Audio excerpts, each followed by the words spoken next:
នេះជាយន្តហោះចម្បាំងដែលកម្ពុជាបញ្ជាទិញកាលពីឆ្នាំ2019ចំនួន5គ្រឿងដើម្បីជំនួសឲ្យ L-39C ស៊េរីចាស់របស់ខ្លួនបើយើងនិយាយពីវិស័យការពារអាកាសវិញកងទ័ពកម្ពុជាហាក់ដើរថយក្រោយនិងចាញ់ប្រទេសជិតខាងឆ្ងាយណាស់សូម្បីតែឡាវ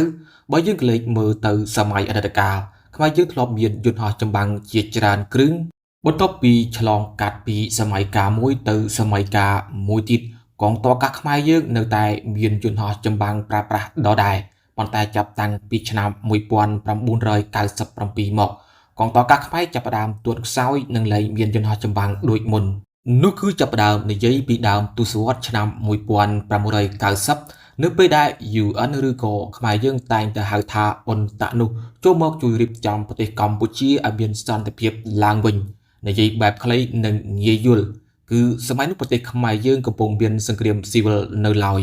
ដោយនៅតាមបណ្ដោយព្រំដែនខ្មែរភាគខាងលិចមានកងកម្លាំងប្រដាប់អាវុធខ្មែរក្រហមក្រុមសឺនសានិយមនិងក្រុមទាហានរបស់សម្ដេចនរោត្តមសីហនុឬក៏ហៅថាសីហនុនិយមក្នុងចំណោមភាគីខ្មែរទាំង3ក្រុមនេះមានតែរដ្ឋកម្ពុជាដែលដឹកនាំដោយសម្ដេចហ៊ុនសែនទេដែលមានយន្តហោះប្រដេញធនមិចចំនួន21គ្រឿងគឺមិច 21B ប្រភេទ KA ចំនួន1 19គ្រឿងទទួលបានពីសហភាពសូវៀតនិងប៊ុលហ្គារីមិច 21 UM ចំនួន2គ្រឿងវាជាប្រភេទ KA ចំនួន2នាកំឡុងឆ្នាំ1982ដោយការនោះកងទ័ពអាកាសកម្ពុជាបានប្រើប្រាស់វាពីមូលដ្ឋានទ័ពអាកាសហាណូយវៀតណាមខាងត្បូងដើម្បីទម្លាក់ក្របែកនៅភាគខាងលិចនៃប្រទេសយើងនេះបើតាមសម្ដីនាយឧត្តមសេនីយ៍សឹងសំណាងអគ្គមេបញ្ជាការរងកងយុទ្ធពលខេមរៈភូមិន្ទនិងជាមេបញ្ជាការកងទ័ពជើងអាកាសដែលកាលនោះលោកនៅជាពីលុតអ្នកបើកបរយន្តហោះចម្បាំងមិច20ឡើងពីវៀតណាមខាងត្បូងមកគឺការក្រនតែកោះ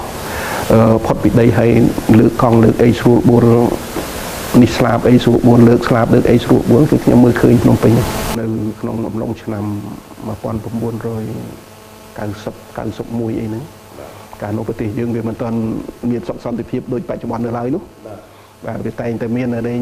ការបទុសរាយគ្នានៅសមរភូមិមួយចំនួនដូចជាសមរភូមិនៅជុំវិញបឹងទន្លេសាបសមរភូមិនៅប្រាសាទផលាំងសមរភូមិនៅ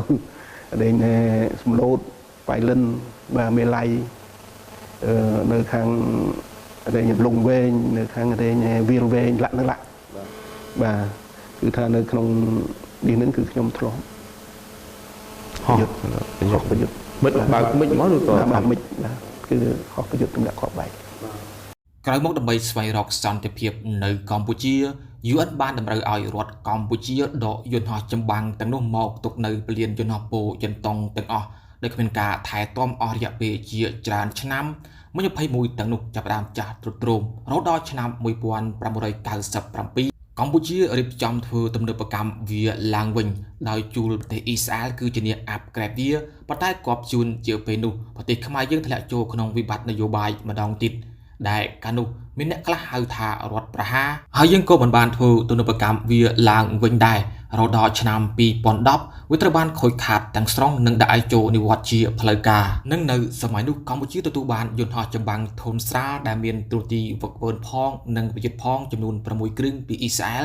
នេះឆ្នាំ1996ដោយវាជាយន្តហោះមួយទឹកហើយក្នុងឆ្នាំដដែលនោះកម្ពុជាបានបញ្ជូនមិច21ចំនួន10គ្រឿងឲ្យអ៊ីស្រាអែលធ្វើទំនើបកម្មឲ្យរយៈពេល10ខែនិងត្រូវដឹកជញ្ជូនមកកម្ពុជាវិញដើម្បីប្រើប្រាស់បន្ត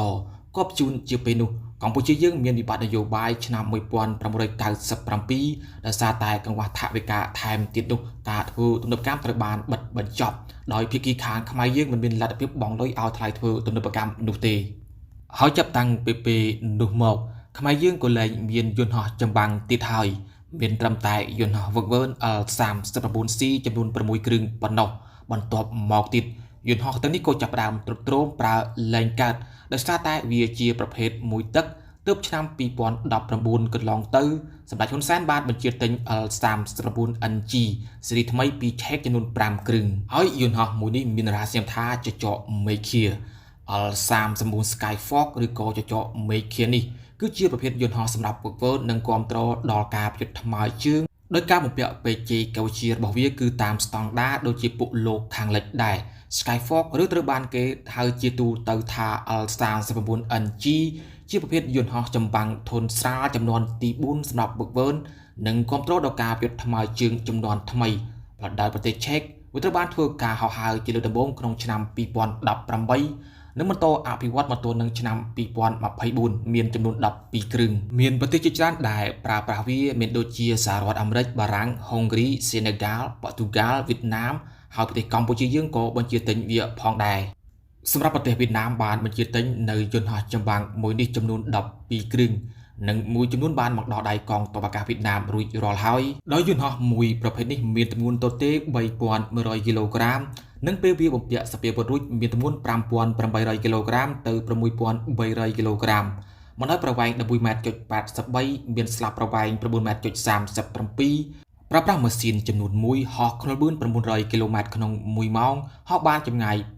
2590គីឡូម៉ែត្រក្នុងរយៈកម្ពស់11500ម៉ែត្របំពាក់ជាមួយនឹងសពាវុធមានដូចជាបំពង់សម្រាប់បាញ់គ្រាប់រ៉ុកែតអមសងខាងស្លាបចំនួន2និងខាងក្រោមពោះរបស់វាក៏មានកន្លែងសម្រាប់បំពាក់គ្រាប់បែកទម្លាក់ពីអាកាសមកដីដូចជា GPU និង MK82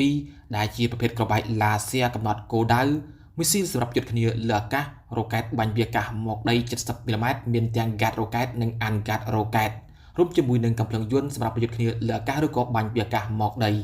យន្តហោះចម្បាំង Skyfork ឬក៏ចចកមេឃាបំពាក់ដោយបេជេកៅជារបស់ពួកលោកខាងលិចដូចជាប្រព័ន្ធគ្រប់គ្រងសពាវុធប្រព័ន្ធ jamming កម្រិតស្រាលប្រព័ន្ធទំនាក់ទំនងប្រព័ន្ធសម្រាប់មើលគោលដៅនៅពេលយប់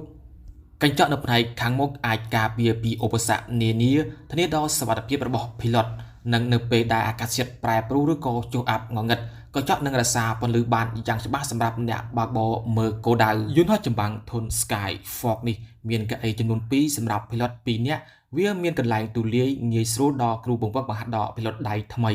រាល់ pilot ដែលចេះបើកបរនៅយន្តហោះចម្បាំងប្រភេទនេះហើយអាចនឹងមានភាពងាយស្រួលក្នុងការបើកបរយន្តហោះចម្បាំងធុនធ្ងន់ត្រង់កន្លែងនេះខ្ញុំសូមបញ្ជាក់ប្រិយមិត្តយើងផងដែលថារាល់ pilot ដែលអាចបើកបរយន្តហោះចម្បាំងធុនធ្ងន់ដូចជា F16 ឬក៏ J10C ជាដើមពួកគេត្រូវឆ្លងកាត់ក្នុងការចេះប្រើស្ទាត់ជំនាញនៅយន្តហោះចម្បាំងធុនស្រាលនេះជាមុនសិន